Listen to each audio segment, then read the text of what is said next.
হে নবী, বলে দাও, হে আমার বান্দারা, যারা নিজের আত্মার উপর জুলুম করেছ, আল্লাহর রহমত থেকে নিরাশ হও না। নিশ্চিতভাবেই আল্লাহ সমস্ত গুনাহ মাফ করে দেন। তিনি ক্ষমাশীল ও দয়ালু। ফিরে এসো তোমাদের রবের দিকে এবং তার অনুগত হয়ে যাও তোমাদের উপর আযাব আসার পূর্বেই। তখন কোনো দিক থেকেই আর সাহায্য পাওয়া যাবে না। আর অনুসরণ করো তোমাদের রবের প্রেরিত কিতাবের সর্বোত্তম দিকগুলোর তোমাদের উপর আকস্মিকভাবে আযাব আসার পূর্বেই, যে আযাব সম্পর্কে তোমরা অনবহিত থাকবে। এমন যেন না হয় যে পরে কেউ বলবে, আমি আল্লাহর ব্যাপারে যে অপরাধ করেছি সেজন্য আফসোস, বরং আমি তো বিদ্রূপকারীদের মধ্যে শামিল ছিলাম। অথবা বলবে, কতই না ভালো হতো যদি আল্লাহ আমাকে হিদায়েত দান করতেন, তাহলে আমিও মুত্তাকীদের অন্তর্ভুক্ত থাকতাম। কিংবা আযাব দেখতে পেয়ে বলবে, কতই না ভালো হতো যদি আরো একবার সুযোগ পেতাম, তাহলে নেক আমলকারীদের অন্তর্ভুক্ত হয়ে যেতাম।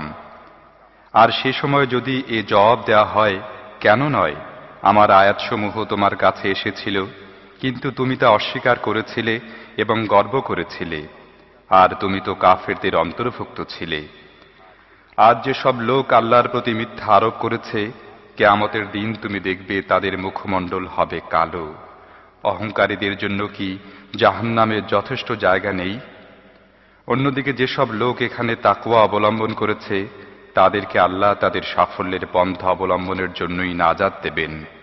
কোনো অকল্যাণ তাদেরকে স্পর্শ করবে না এবং তারা দুঃখ ভারাক্রান্ত হবে না। আল্লাহ সব কিছুর সৃষ্টিকর্তা এবং তিনি সব কিছুর রক্ষক। জমিন ও আসমানের ভান্ডারের চাবিসমূহ তারই কাছে। যারা আল্লাহর আয়াতসমূহের সাথে কুফরি করে, তারাই ক্ষতির সম্মুখীন হবে। হে নবী, এদের বলে দাও, হে মূর্খরা, তাহলে তোমরা আল্লাহকে বাদ দিয়ে অন্য কারো দাসত্ব করতে বলো আমাকে?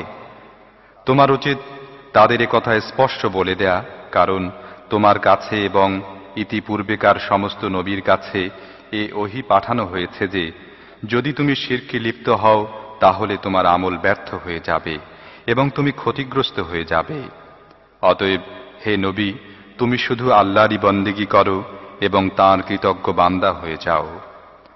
আল্লাহকে যে মর্যাদা ও মূল্য দেয়া দরকার, এসব লোক তা দেয়নি।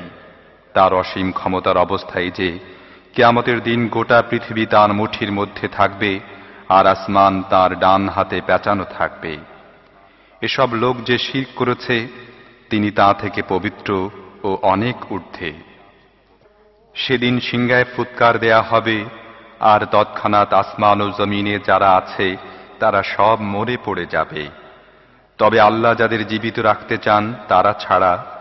অতঃপর আরেকবার সিংহায় ফুৎকার দেয়া হবে।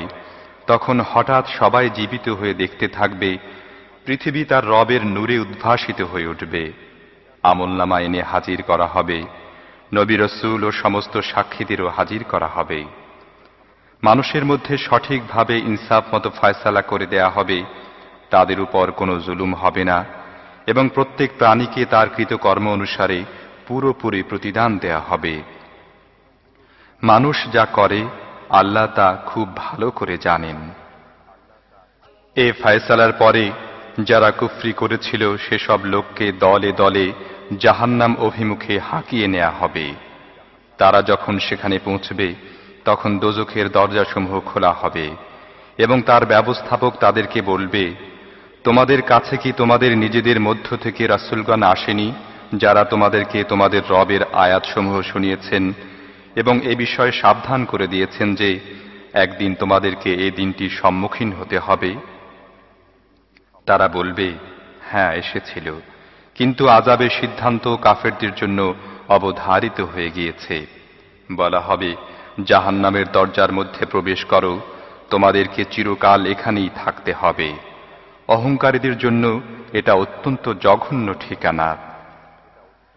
আর যারা তাদের রবের অবাধ্যতা থেকে বিরত থাকত, তাদেরকে দলে দলে জান্নাত অভিমুখে নিয়ে যাওয়া হবে। অবশেষে তারা যখন সেখানে পৌঁছবে, তখন দেখবে জান্নাতের দরজাসমূহ পূর্বেই খুলে দেয়া হয়েছে। ব্যবস্থাপকরা তাদের বলবে, তোমাদের উপর শান্তি বর্ষিত হোক। তোমরা অত্যন্ত ভালো ছেলে, চিরকালের জন্য এখানে প্রবেশ করো। আর তারা বলবে, সেই মহান আল্লাহর শুকরিয়া, যিনি আমাদের সাথে কৃত তার প্রতিশ্রুতিকে সত্যি পরিণত করলেন এবং আমাদেরকে জমিনের উত্তরাধিকারী করে দিয়েছেন। এখন জান্নাতের মধ্যে যেখানে ইচ্ছা আমরা স্থান গ্রহণ করতে পারি। সৎকর্মশীলদের জন্য এটা সর্বোত্তম প্রতিদান।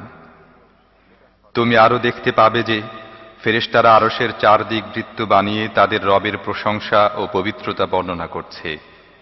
মানুষের মধ্যে ইনসাফের সাথে ফয়সালা করে দেয়া হবে এবং ঘোষণা দেয়া হবে, সারা বিশ্বজাহানের রবের জন্যই